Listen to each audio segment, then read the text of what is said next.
What a privilege it is for me to come and tell you about gospel outreach and what it is doing in India.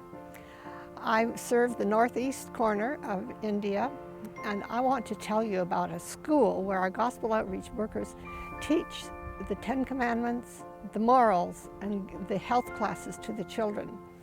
This one church has about 100 members, and there are about 40 children that go to this church school.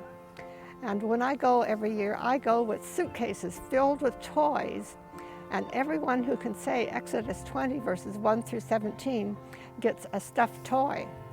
Well, at this school, we had 37 students, I believe it was.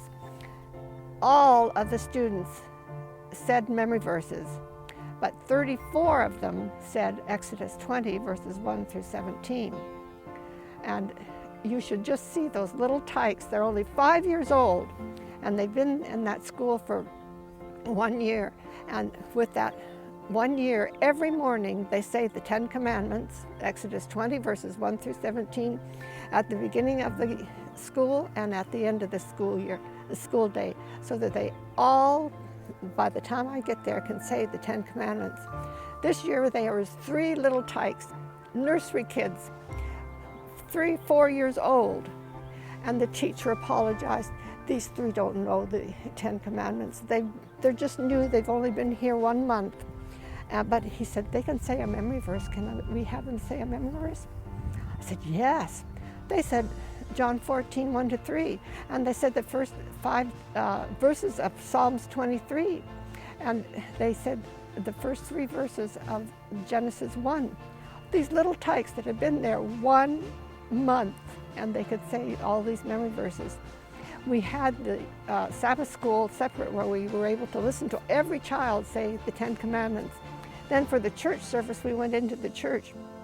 The children didn't finish saying all the Ten Commandments, so all that were left had to say it in front of all of the church members. And you should have seen their little faces. They looked at the ceiling, and the sweat was running down their cheeks, and they were just rattling off in English the Ten Commandments. And the parents, you could just see them sit up straight. It was my child. Praise God. They want their children to be in church school where they can learn the morals to take care of them for the rest of their lives. Our gospel outreach workers are doing this morals teaching in our church schools. What a blessing it is to have gospel outreach, and we thank you for your donations. Thank you for supporting our gospel outreach workers in India and around the world in the 1040 window.